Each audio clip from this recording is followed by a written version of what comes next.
Shalom Alechem, Assalamu Alaikum. Welcome to Job chapter 6. Now, the previous upload that I uploaded only contained the narration. I'm not going to redo that because it took a lot out of me, so I'm going to just do the expository portion or the explanation section where I compare and contrast the Septuagint and the Masoretic text, because the audio was not working in the previous video, having some technical issues. Hopefully this doesn't happen again in this video. So Job chapter 6 has 30 verses, and in verse 2 it says, "The wrath that is upon me versus my calamity." So Job is identifying that this wrath comes from somewhere else. It's not that he brought it upon himself. It was the wrath that comes from Elohim, really. It says, "My griefs versus my grief," or anger. "Verily" versus now. "Vain" versus swallowed up. Verse 4, the name Hashem versus Shaddai. Verse 4 again, "Violence" versus poison. "Blood" versus spirit. Significant difference in verse 4. "Whenever I am going to speak, they pierce me," versus "the terrors of Eloah do set themselves in array against me." In any case, it is antagonistic against him. Verse 5, an omission of "what then?" So he's asking this question. What shall I do? Perhaps is what he's asking. "Will the wild donkey bray for nothing if he is not seeking food? He is hungry." Versus, does the wild donkey call out when he has food? So two very different scenarios, one where he is seeking food, one where he has food. Verse 6, bread versus unsavory.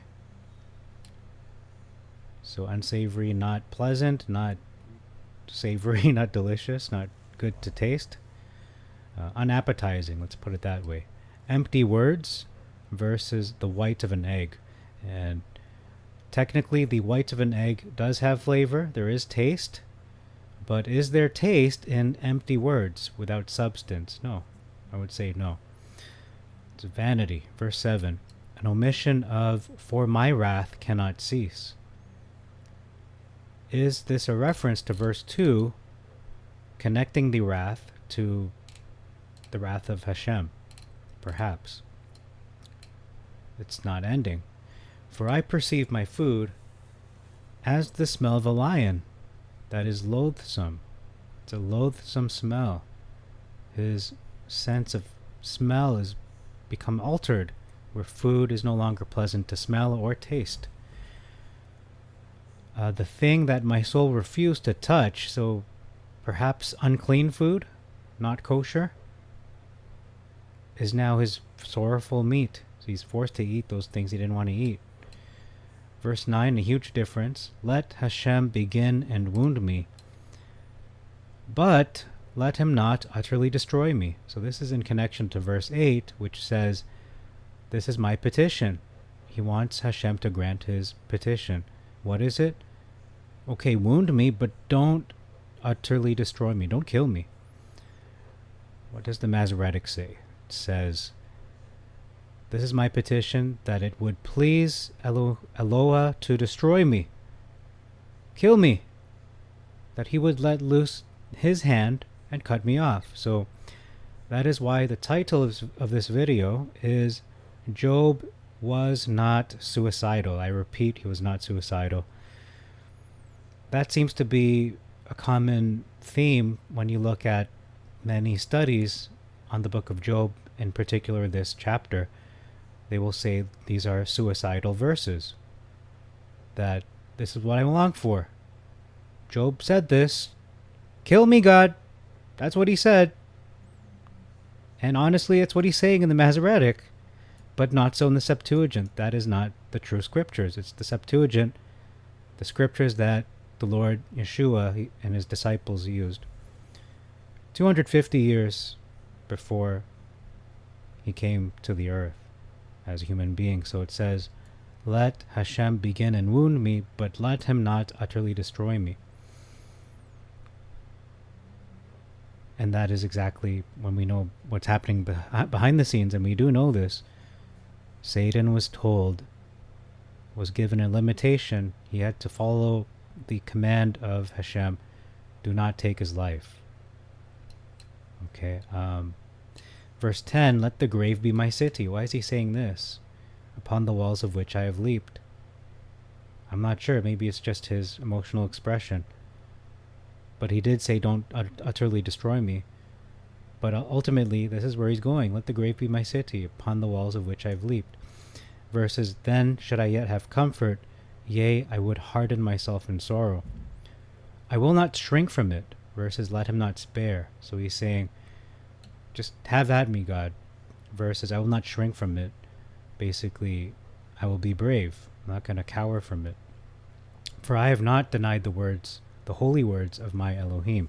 For I have not concealed the words of the Holy One. I did not deny them. He believed in them. He believes in them versus he didn't hide them. What is my time versus what is my end? So what is my life versus what is the end of my life? Verse 13, a big difference. It says, but help is far from me versus it says, is not my help in me?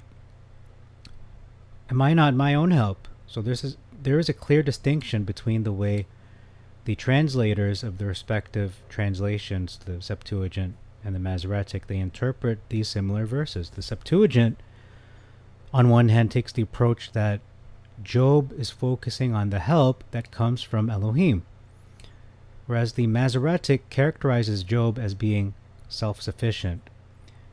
Have I not trusted in him? Verses, and is wisdom driven quite from me? No, he does have wisdom, but he is asking a rhetorical question. Have I not trusted in him, Elohim? Verse 14, mercy has rejected me. Verses, to him that is afflicted, pity should be showed from his friend. So Job is taking this personally in the Septuagint. Mercy has rejected me. Verses, Job rebuking his friends. You should have been more pitiful towards me. The visitation of the Lord has disregarded me, verses, but he forsaketh the fear of Shaddai. So, on one hand, in the Septuagint, Job is referring to himself. On the other hand, the Masoretic, he's referring to another person altogether, another man, not himself. Verse 15, a significant difference, perhaps even a big difference. It says, have not regarded me, his nearest relations have not regarded him, versus dealt deceitfully. So the second half of the verse makes no sense in the Masoretic. It says, the streams of brooks, they pass away. Okay, why are his brethren passing away? It makes no sense. It does make sense in the Septuagint. My nearest relations have not regarded me. They did not acknowledge him or even care for him. They have passed me by like a failing brook or like a wave. That makes sense. Connects to the first half of the verse. Verse 16, significant difference. We have an omission of they who used to reverence me has been omitted. Now have come against me like snow or congealed ice, verses which are blackish by reason of the ice, and wherein the snow is hid. So they're both referring to those who have either not regarded him or dealt deceitfully with him. One is cold versus one is blackish, whatever that means. They're black in color, perhaps. To be ashy, dark colored. Okay. Verse 18, a huge difference. Thus I also have been deserted of all, and I am ruined and become an outcast. Verses, the paths of their way are turned aside. They go to nothing and perish. So the Masoretic text, not only is it depicting Job as suicidal, it's also a grave mischaracterization of who he is, because the Septuagint is correctly expressing Job's feeling of being forsaken by Elohim, whereas the Masoretic he condemns his friends, or he condemns those who were his brethren, and he describes their demise, that they're gonna go become nothing and they're gonna perish. He sounds like a very bitter, very vengeful man in the Masoretic, to be honest, but that's not who he is. This is a mischaracterization. That's not what he said. That's not who he is. The footnote for outcast reads homeless. Verse 19, the listener, behold, he's saying, behold to the listener, those who are listening to him, behold the ways of the Temanites, you that mark the paths of the Sabaeans, versus the troops of Tema are the ones beholding. Verse 20, a matter of verb tense can make a world of difference. So it says, sort of in a proverbial sort of format, they too that trust in cities and riches shall come to shame. That sounds like something from the Proverbs. But in the Masoretic, it says they were confounded, talking about the Temanites, perhaps, or Shebaites. They were confounded because they had hoped, and they came there and were ashamed. Verse 21, another big difference. But ye also have come to me without pity. Verses, for now ye are nothing. So again, continuing on this common thread of Job rebuking his friends for not having pity on him, versus Job being bitter and vengeful and pretty much cursing them, saying, you are nothing to me. It sounds like an arrogant man, doesn't he? In the Masoretic. Significant difference in the same verse, that beholding my wound you are afraid. So he's saying, you are afraid of me because you look at me and you're fearful of me, the way I look, from my appearance. Versus you see my casting down and are afraid. Verse 22, strength versus substance. Verse 23, to deliver me versus or deliver me versus to rescue me or redeem me. Okay, so this is an additional request he's making in the Masoretic.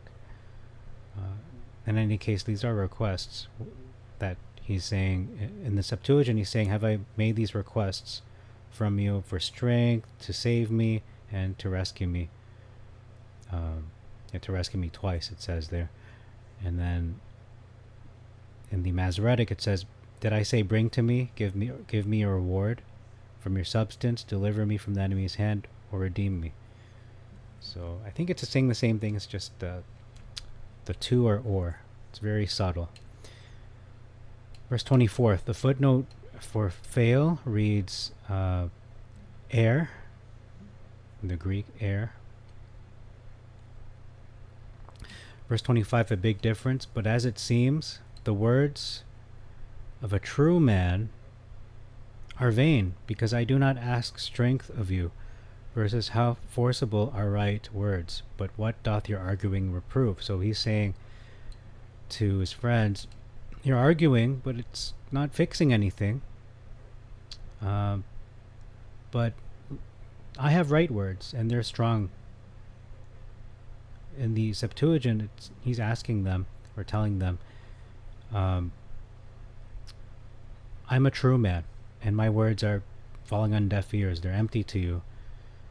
Because I don't ask anything of you. So they're not really listening to him, it seems. Verse 26, big difference. Neither will your reproof cause me to cease my words, for neither will I endure the sound of your speech. Job can't take them anymore.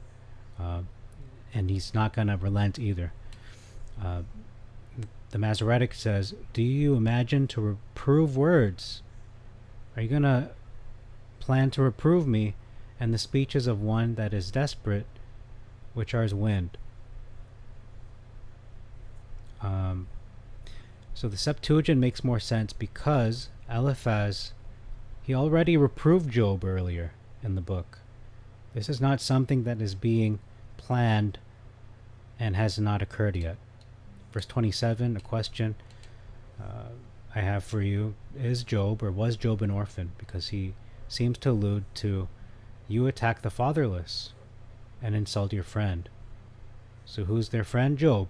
Who's fatherless? Maybe it's Job. Or maybe he's talking about something they did where they attacked the orphans. Verse 28, big difference. But now, having looked upon your countenances, your faces, I will not lie. Verses, now therefore be content, look upon me, for it is evident unto you if I lie. Okay, verse 29, there, let there not be unrighteousness, versus let it not be iniquity or sin. Big difference in the same verse. Unite with the just. So agree with me, friends. Agree with me, Job.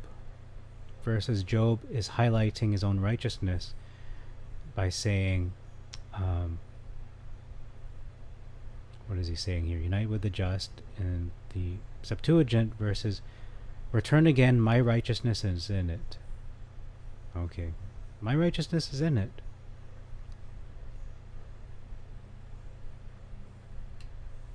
Verse 30, there is no injustice in my tongue.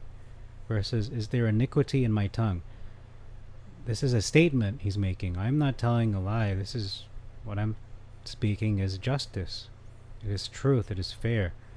Versus a rhetorical question. He's asking them, is there iniquity in my tongue? He's not asking them to judge that. He's making a statement of fact. Does not my throat meditate understanding? Versus, cannot my taste discern perverse things? So, he's focusing on the good. He's focusing on his ability to meditate on understanding versus the ability to sniff out evil. Okay, so that's all for this chapter. Thank you very much for your time. This is a re-upload because, again, the previous video, which I'm going to keep up, I'm going to keep it posted because the narration took a lot out of me. And I'm not going to re-record that. I'll just leave it as is. Just this is for the analysis portion of the two texts, and then the other one is for narration. So that's there for anyone who just wants to listen to it, if they want to have the scriptures read to them from the Septuagint translation. So thank you very much for your time. Till next time, I bid you all Shalom Aleichem, Assalamu Alaikum, Irini Mazisu, Pax Vobiscum, peace be unto you, and Maranatha.